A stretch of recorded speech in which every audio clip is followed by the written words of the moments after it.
Thanks, Dawn. A real insight into a friend of mine does a bit of the prosthetics for dramatic stuff like that, and it's very interesting. So thank you for doing that for us and contributing towards the hop.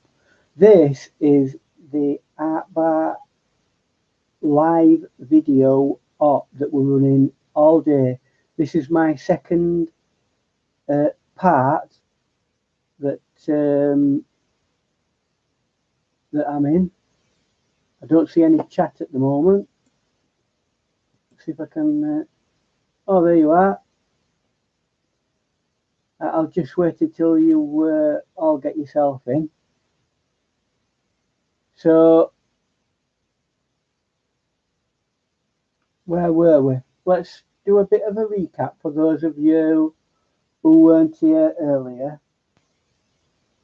So, what I did originally, if I can find it, is I did the original drawing, laid it down onto this paper, which is Bookingford 300 grams or 140 pound paper, rough. And I've used these White Knights paints to do the painting. And I'm trying to do a fairly loose but realistic painting. We're at the stage now that I want to get some tonal values in various places and get a few bits of detail. Then once we've finished with that, I'll finish off with a little bit of something that I've been experimenting with if we've got time. Hi Vicky, nice to see you. So let's continue on with this then. I've got some fresh water because it's always important to have a bit of fresh water. Don't want that mixing up with anything else. Just a word on the brushes that I've used up to now. Where have I put my brushes? There they are. So I've used this almost at end of its life Hake brush, being held together by some rubber bands, as you can see. But I tell you what, it's done some good service that for me, this Hake brush. So I've used that, and that was for the background sky, and I masked that off. And I've been using these since, the quill brushes, and although they may look natural hair, these are actually synthetic, and they work really well. They've got a really nice spring back, although that one hasn't. They do spring back quite nicely anyway, unlike normal traditional ones that go quite limp. So let's start looking, and what I need to do first before we go any farther is put that down there and find my brush, find the image. So before we finish, we will, and this is the good thing about it, just grab bits of paint that you've got left, and we're going to make a grey tone. We're deliberately making mud. See if we can, because that's what we want. That is a bit green, so I'm going to wear this one. That might be nice. It's a tiny bit red, that, so maybe a bit of blue as well.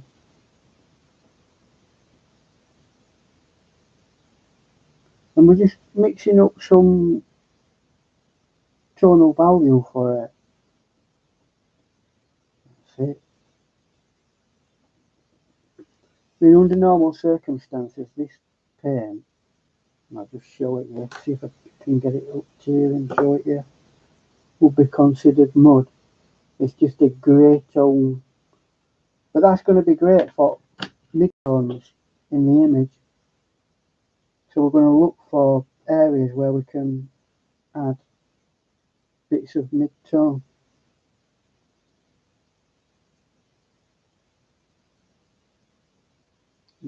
Dilute that a tiny bit.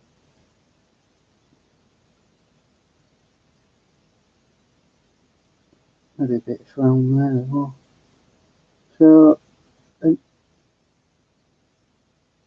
all this area here isn't exactly white, although it might seem as though it is. And this is like the thing that really links the rest of the paint together. Now the light is coming from that direction, so this area here is going to be a lot darker in value, although that's a tiny bit strong. But don't overly concern yourself about that, because watercolour can be watered down, believe it or not. So, and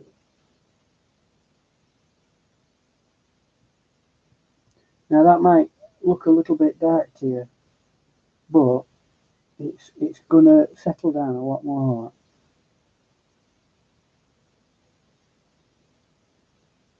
And underneath each one of these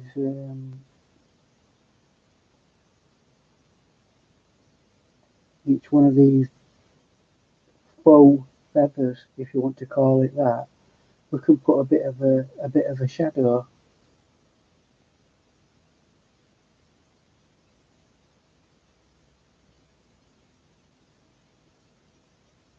And you know what? I don't think I'm that far off being done.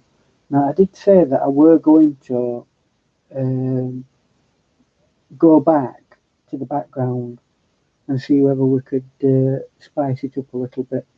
So that's exactly what I'm going to do. And again, it's just like adding tonal value to it. Now, I might come back to this image a bit later on, but we have got other things that I am going to show you before my stint is over and done with. And this is where, if you can do lost and found edges and like tie everything together.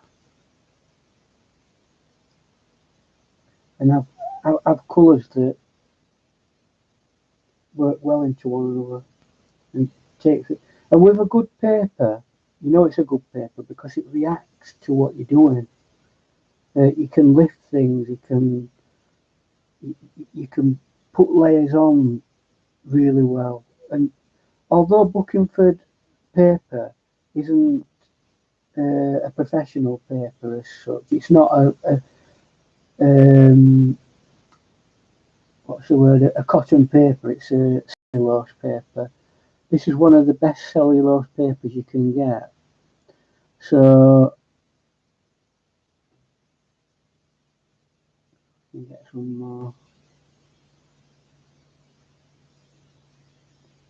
And my goal now is just to try and get things to, you know, almost be one image in that sense. Now something I will do, because I think I'm losing a little bit of the brightness here, is get some of this lemon yellow. And I've got to be careful with lemon yellow because it's very, it can be a strong old thing, can lemon yellow.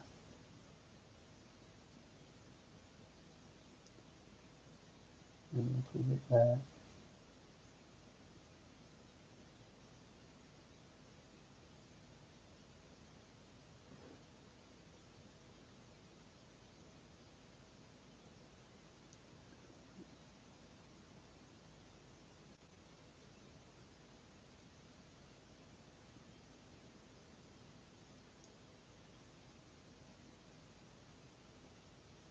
Right.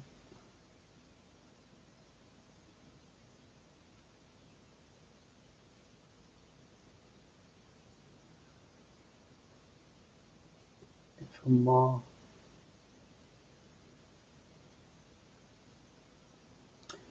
This at the front is almost fluffy. Is it down? I don't know what to call it. But I think I'm not overly far away from completion here because I don't want to overwork it.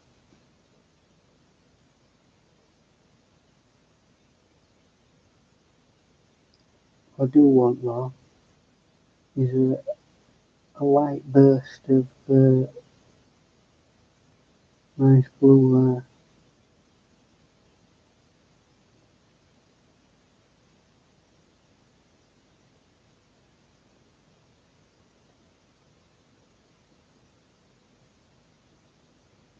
Oh, I think that's where I'm possibly going to be leaving it at this stage for this painting.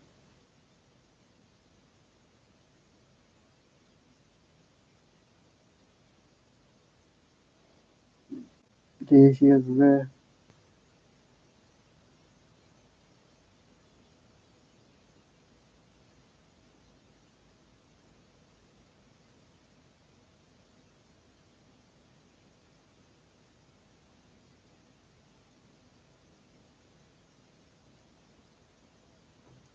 yeah. Any more? If I do any more, I might have a faff with it and ruin the painting. So I'm just going to do a little bit of constructive dabbing there.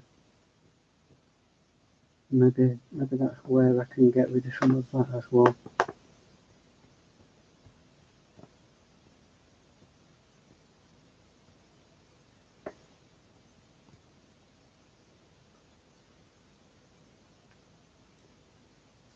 And that for me, possibly apart from let's just see if I can. I don't know. I might just put a little bit more blue in there. Just to strengthen it up a little bit. See if I can get some of this cobalt in it.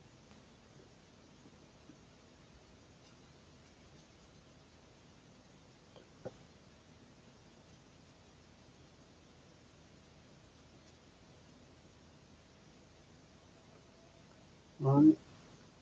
Just to make sure that there's no hard edges.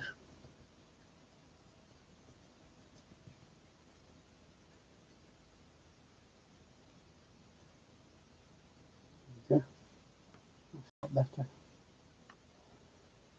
Okay, so before I go on to the next project that I'm going to do, is there any questions that anybody would like to ask me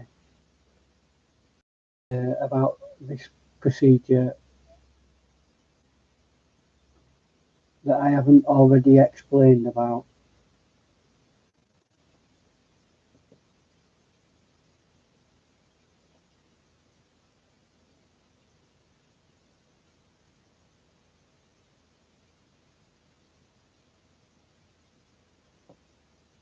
Because apparently there were some questions on the last video and I didn't get them, but unfortunately,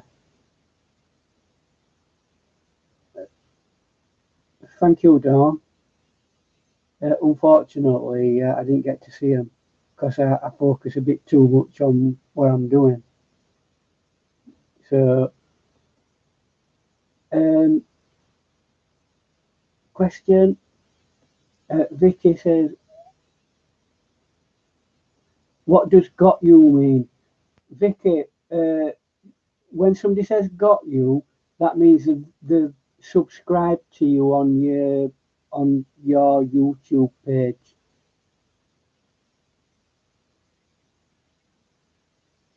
So if I typed in Vicky got you, that means I've subscribed to you.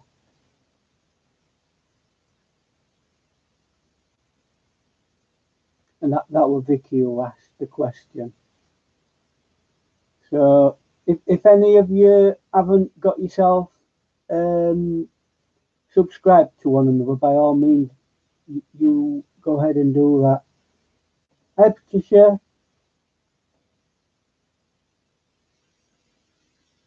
So we're at 16 minutes past. I'll put this to one side for 1 minute to let it. In fact, actually, we can dry it now. I'll dry it with me pink. Honestly, when I went to the shop, I went into this craft shop, and they only had a pink. And I know it looks red to you on that, but it is pink. They only had a pink dryer, and I feel really silly with it. Couldn't have had like a more boy colour. Anyway, I'm just going to do dry this off, and once we've done that, I'm going to show you another really important thing about a painting. The very last thing that you do with a painting, which some people get wrong. So here we go. I'll be a minute or two doing this. Now, I don't normally suggest that you use heat guns, but because time is not on our side, it's that's what we're going to do, unfortunately.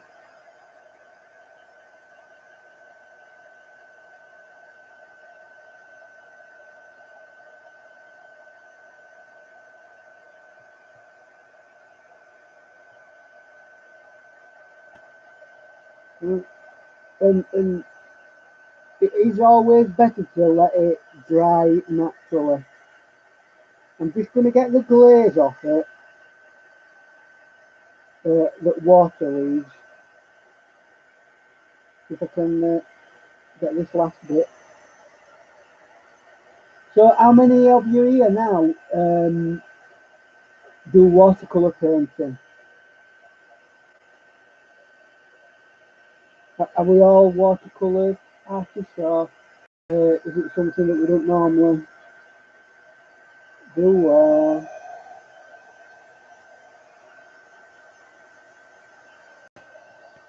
right, that's absolutely enough of that. Right, what I want to show you is, if you notice on the outer edge, there's some tape holding it down, and that's what's kept from buckling while we put water on it. You can also use, if I can find them, little bull clips. They're good. They're good for that kind of thing. Although they sometimes slip, these things. You know, put them on the end there instead of having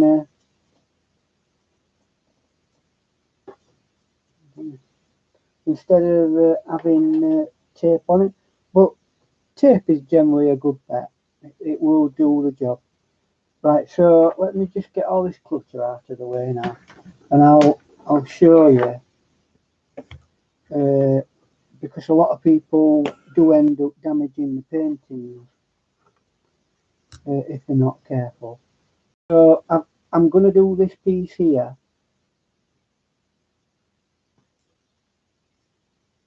Right, I'm going to get it and I'm going to bring it absolutely to the opposite like that.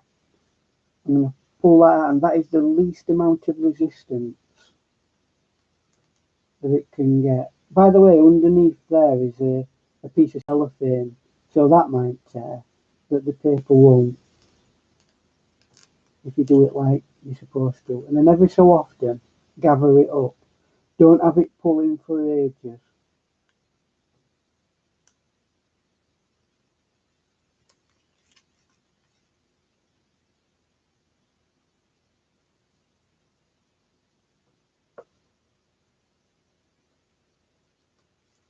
Once you get, so if you look, I'm pulling towards myself, but I'm not doing that.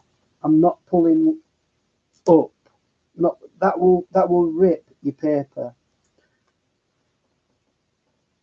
Pull like that.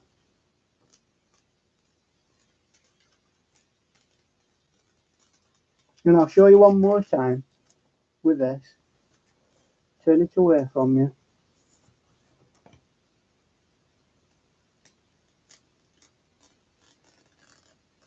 Pull it absolutely towards you like that. Not up, like that. And gather it in as you're pulling it away. That needs to be other side of that. There you go.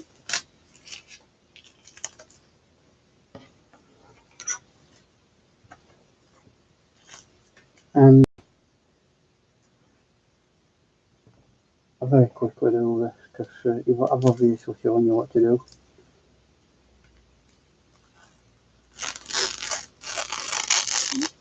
That's how quickly you can actually do it if you do it right.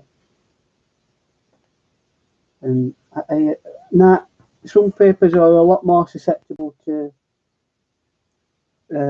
it pulling off than other papers, but I find this Bookingford don't do that. So, but it is a quality paper, even though it's not actually a cotton paper. I can't get around to the other end, right? So we'll need to go that way. So you always pull towards yourself, and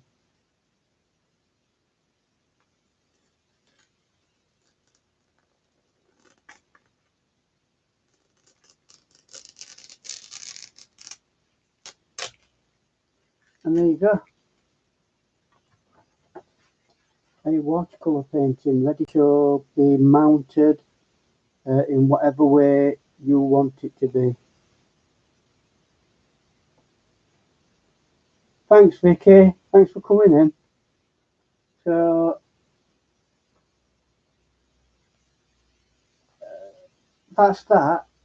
But you know, to finish my time off, because I've still got another half an hour.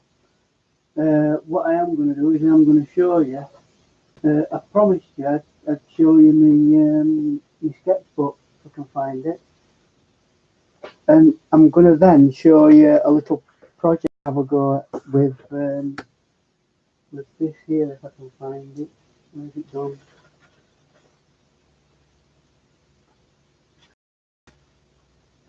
I'm going to do a little project with this, which is ground down graphite, which is turned into basically the pencils, the lead. When you sharpening these pencils, save it and grind it down, and I'm going to paint with that in a bit. So we'll have a look at that. But let's first of all go through this, what I promised I'd show you. Although I want to cover something up. I'll put that like that.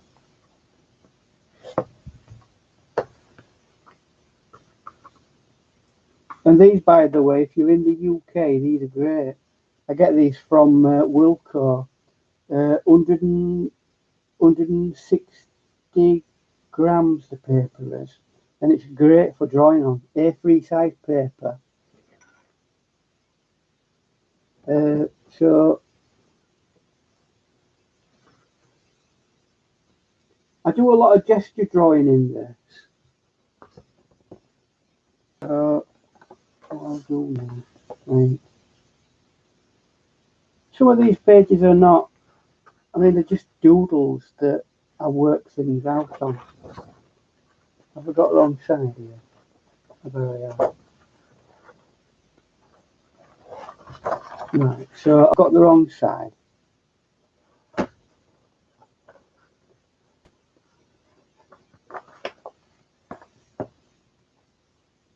when I was first working out the stuff for graphite, I did experiments with various things to see whether it worked okay. The textures you can get with it.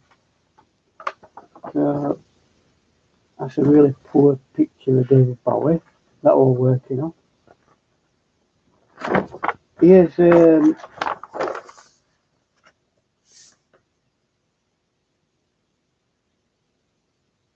pastel of a group of elephants. I don't know what you call a group of elephants. I haven't a clue. So something that I do an awful lot of, practicing heads. Remember earlier I mentioned about the Loomis method, and I showed you that drawing. Well, these are the things that I practice with gestural facial expressions, skulls, and it's all to practice that Loomis method. And these are things that you can always practice that are worth having a go at. Seeing how you can go from dark to light on you with your pencil, with the amount of how much you press down on it. Now, some of these drawings that I do, right, they end up becoming the preliminary drawings in here, but they do end up becoming end paintings, and some of you might remember me doing that bass player on a recent video. So let's have a look now. Again, we've got more examples of, and this is what you have to do. You have to fill pages full of, if you're wanting to learn how to draw a head correctly, then you do head after head after head after head after head, like that, loads and loads of times. So I think that's a project that I'm on with at the moment, creating and designing a font. Well, that was the original drawing that I did. So we've got a scene that I'm working at, and some of these drawings, like I say, do end up becoming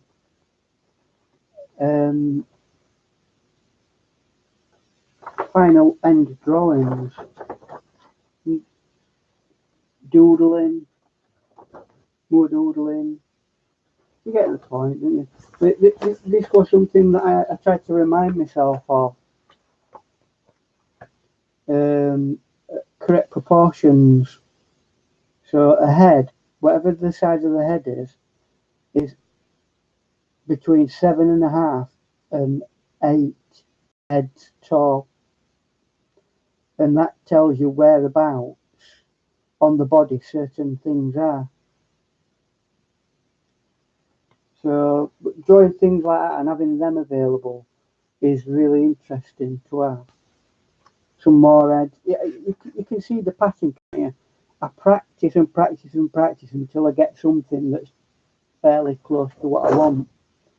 Here's an image of a horse with like a fairy that should be riding, but the horse has wings as well. So I'm not sure whether she should have wings. Why would she need wings if the horse has wings? I don't know. So we've got a bit of a drawing there that I might take a photo of and release as a drawing. And then we've got this horse here, and that horse, and a couple of dragons, designs and ideas for dragons. So that were a recent pencil sketch that took a day to draw. But we're going to get to the, and yeah, you can have just as effective image by something like this, which took just under an hour.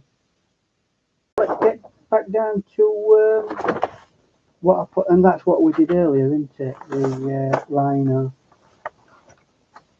So, oh, wow.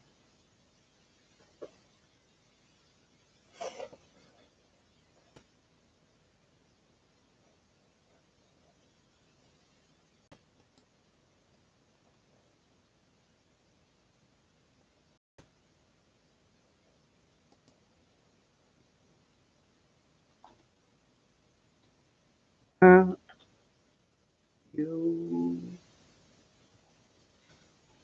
oh, are you there still?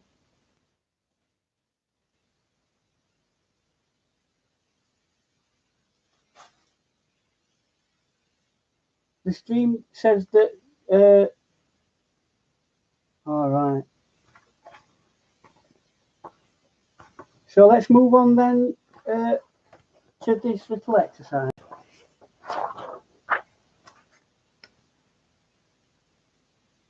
So this here is graphite that I've ground down from the pencil sharpenings and then made it even more ground down.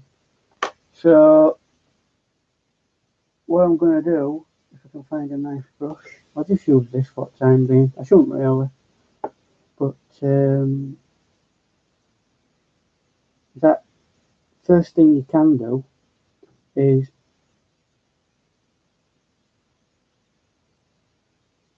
I'll see if I can reconstruct what I did before, which is that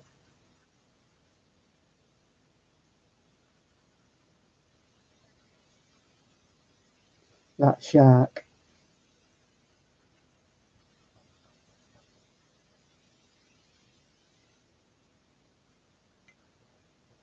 No, we'll do a whale. I've changed my mind. We're doing a whale. Why not?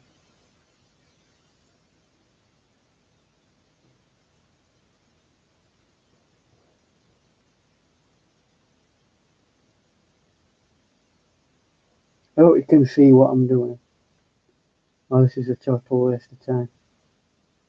I don't know, did they have a dorsal fin? This one does. Mine has a dorsal fin.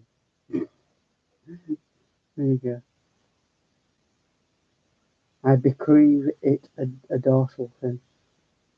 It'll be some weird, strange animal that nobody's ever seen before.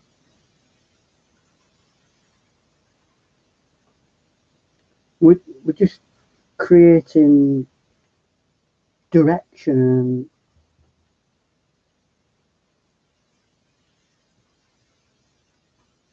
You see how immediate this is?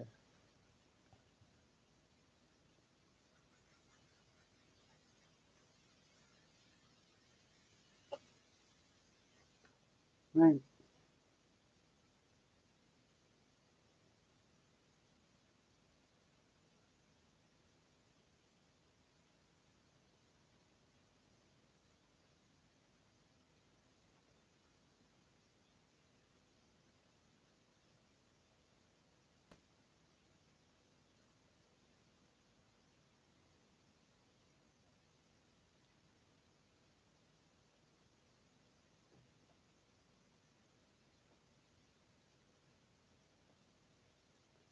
And I believe coming up next, we've got the Lady Vamp.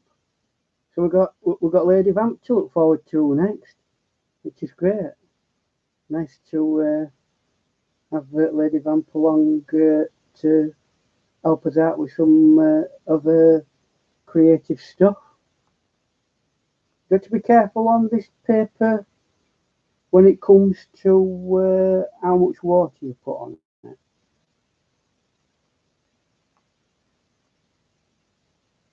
Because it's not really a water based paper, this, you know.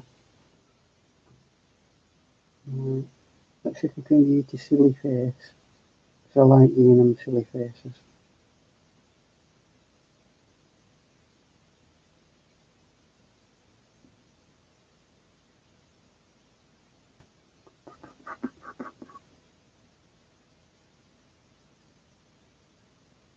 Do you have a nose? I don't care. I don't care whether they don't have a nose or not. Mine's gonna have a nose. That's it. Do you know what? That's what this is about. Having a play. It doesn't matter if it's anatomically correct. I'm not doing it to impress the World Whale Organisation.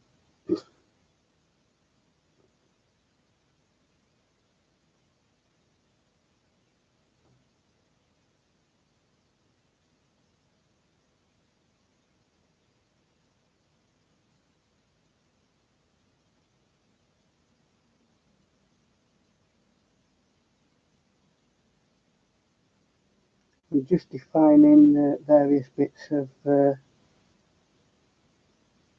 this.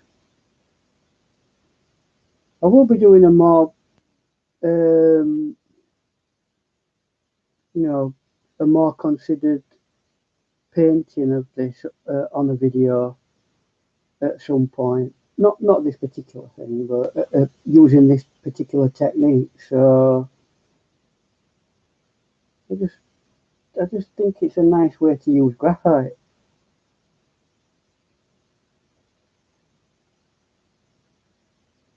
And again, once this is dry, you can put another layer over it.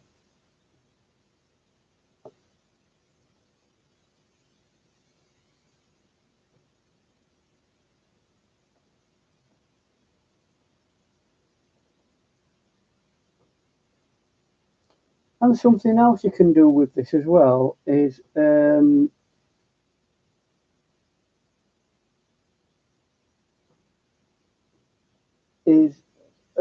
put watercolour pencil over it as well and give it some colour. I think just for effect. But,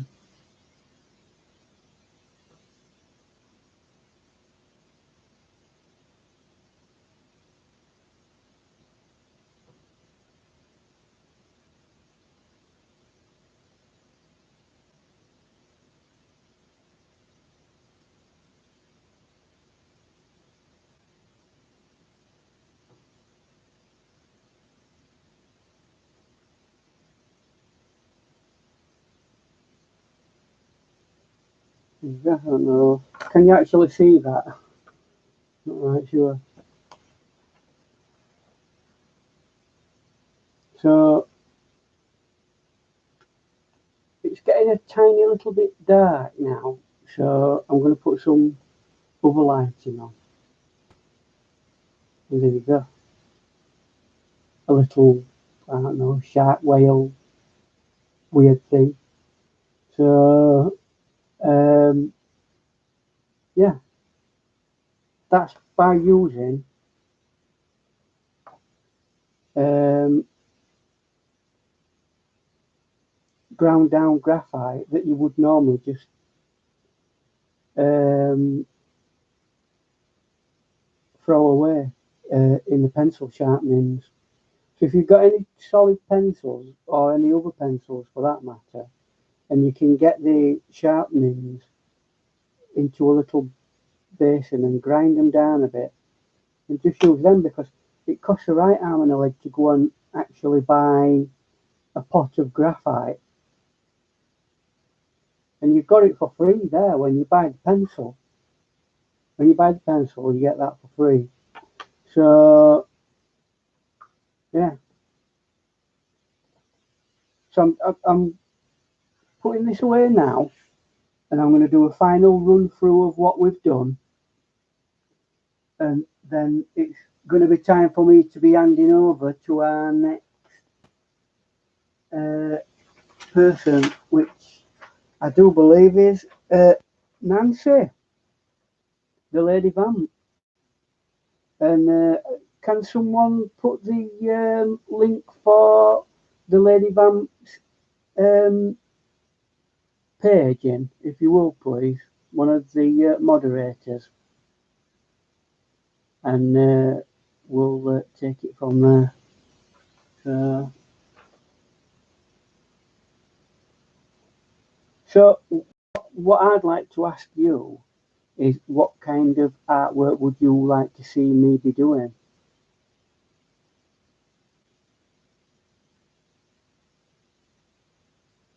Because I'm always interested in finding out exactly what it is that people want to see done. Because left to me, I probably do some art that nobody's interested in. So today, with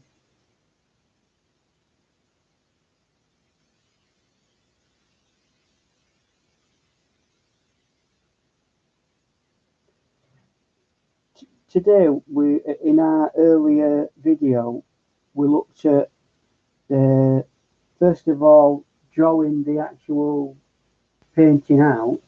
I'll tell you something that we haven't actually done yet. It's always important to put your name on. Now, varying opinions on this, what you should and should not do. I'll see if this works, because these are so hit and miss with whether they work or not. They're quite worrying sometimes. Uh,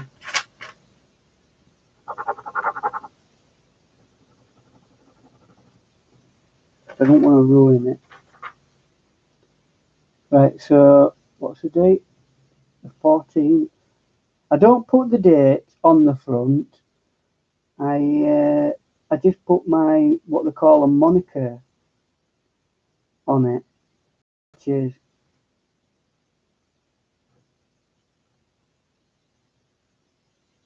there you go.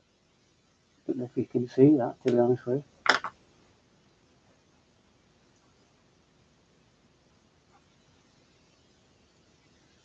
There you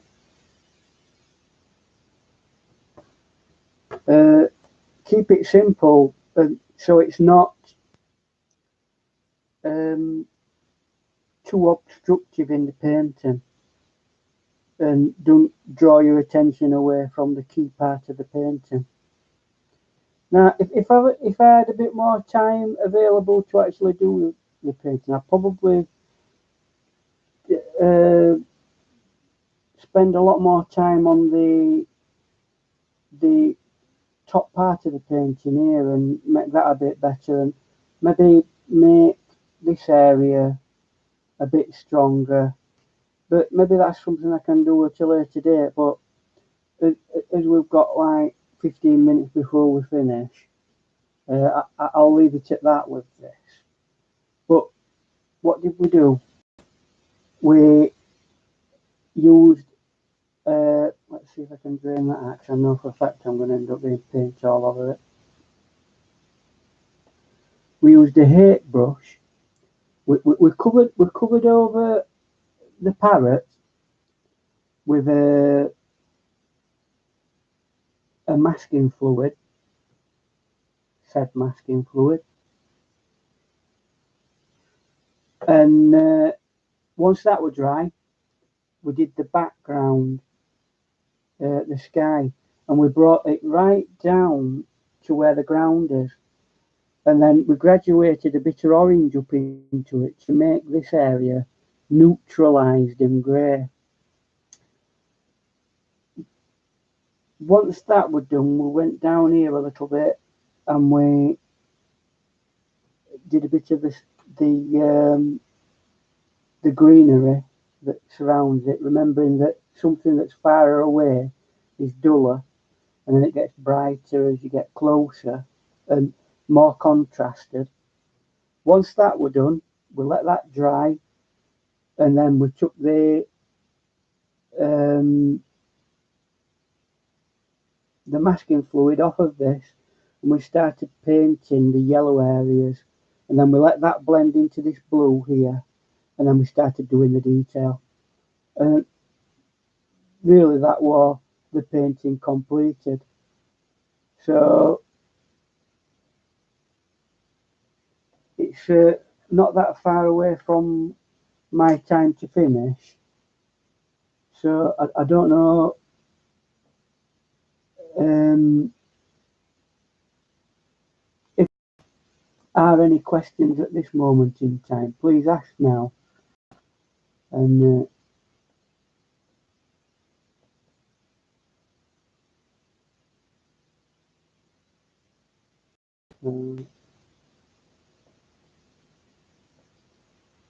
would you like me to see me doing more animal paintings rather than the stuff I would have done normally?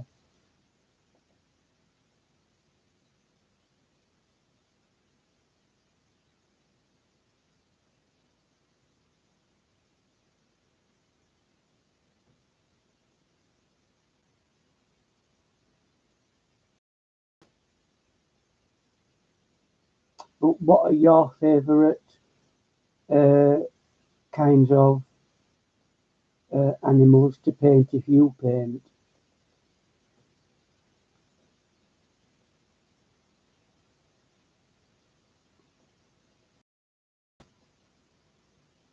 Is it still working, this? Have I gone off?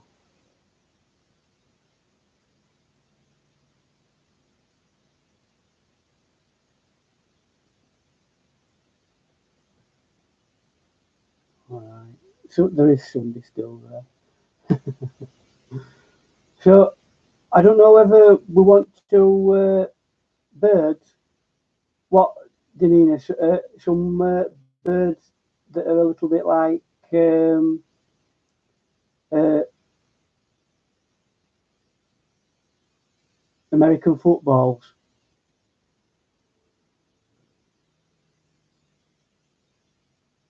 I mean, I had a right struggle, to be honest with you, wondering what to actually paint, because I was looking at a lot of the painting types of things that I normally do, and I just weren't inspired. I nearly did a picture of Paris, what do they call it? That big tower. But I ended up not doing that. So, Joey, you've missed it all. I've been back on again, and I've finished. You'll have to go back and watch it later. So I don't know. I don't know if people want to have a little bit of a break and then come back for Nancy in about in 10 minutes' time.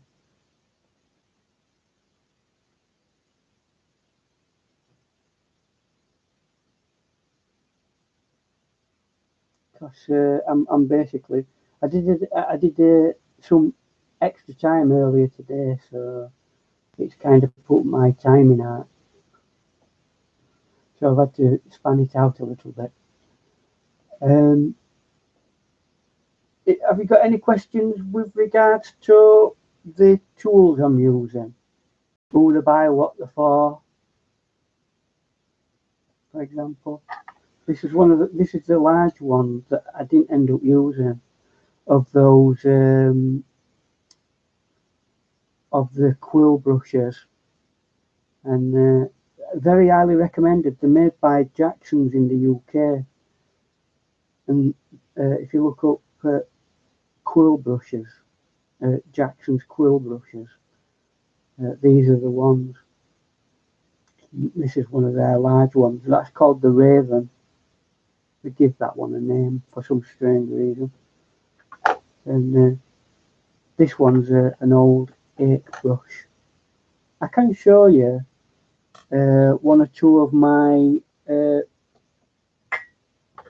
paint sets if you're interested, and bits of equipment. So let's just have a quick look at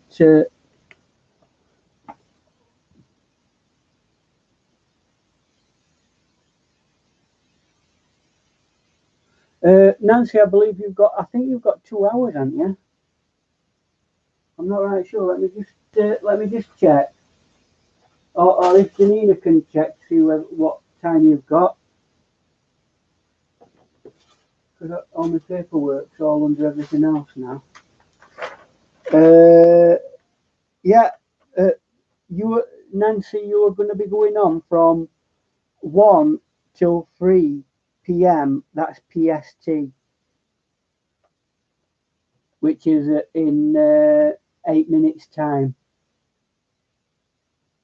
So what I would say to you all, and by the way, all,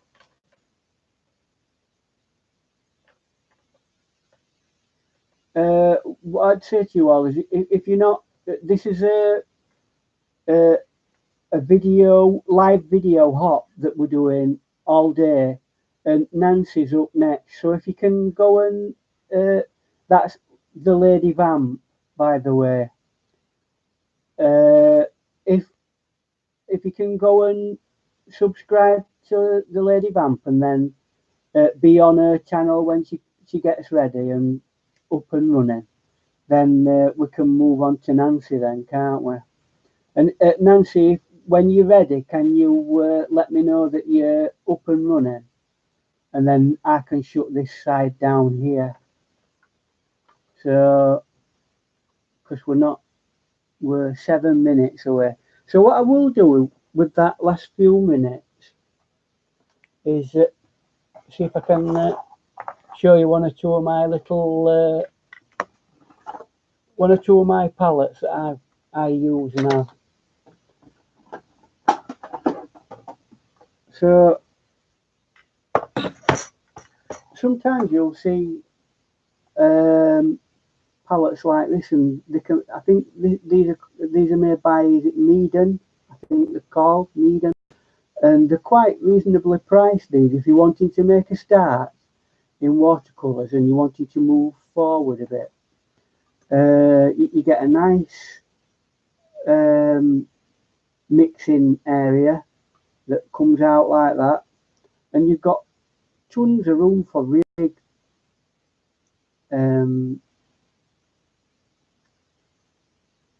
large pans. And at this side again, you've got more mixing space, and on the underside of it, I just turn it over. If you're out and about, you've got that you can, so you can hold it easier. And these aren't very expensive at all, so that is a really good.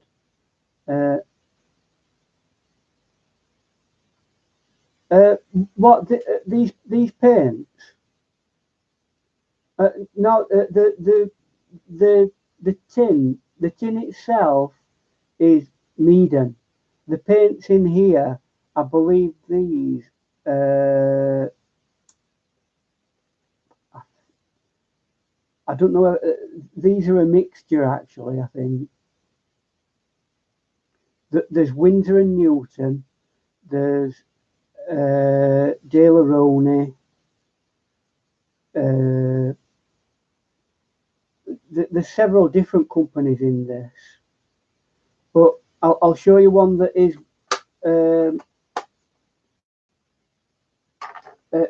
just one individual company, and you don't. I mean, you don't have to go out and buy really expensive things. Well, this set here is.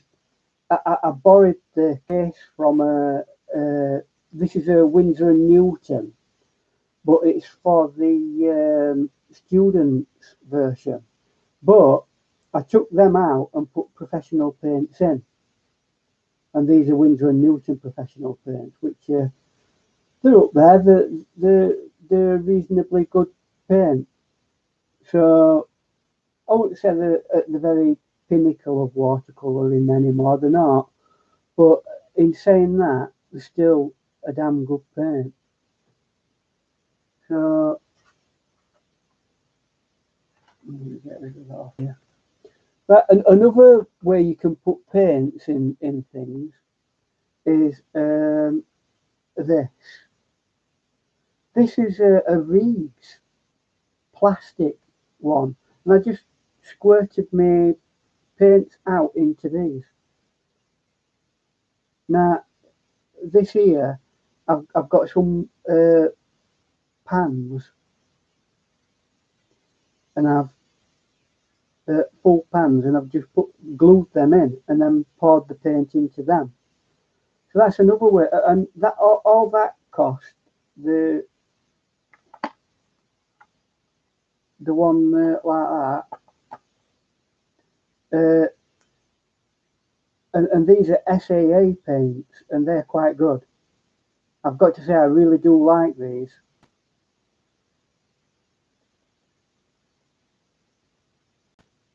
If you, another highly recommended one is the SAA paints.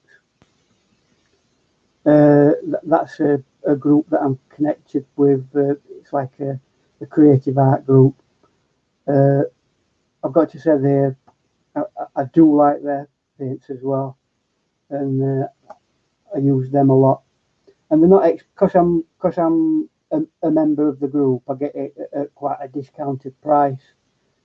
So that, but this case is it were about £4. So you didn't have to go out and buy a great big expensive one. These will do. But it's coming towards the end of my time now. So again, I'd like to thank Danina and everybody who's been in the admin, and those who are partaking, and you guys who are watching. And it's nearly time for us to be handing over to the Lady Vamp. Are you ready, Lady Vamp? Great, I believe she's ready. So if we all start to make our way over to the Lady Vamp, we just need to subscribe to her and go on her channel, and then it'll come up, rather than waiting for notification, because if we wait for notification, we might be waiting forever. So I'll end it at this point, and thank you. And remember, if you wanted to look these things up, it's hashtag artbar op1. So we'll see you over at Lady Vamp's in a few minutes' time. And I'll just wait here until Lady Vamp goes live. Okay, so see you over there all. Bye. And have a good rest of the evening.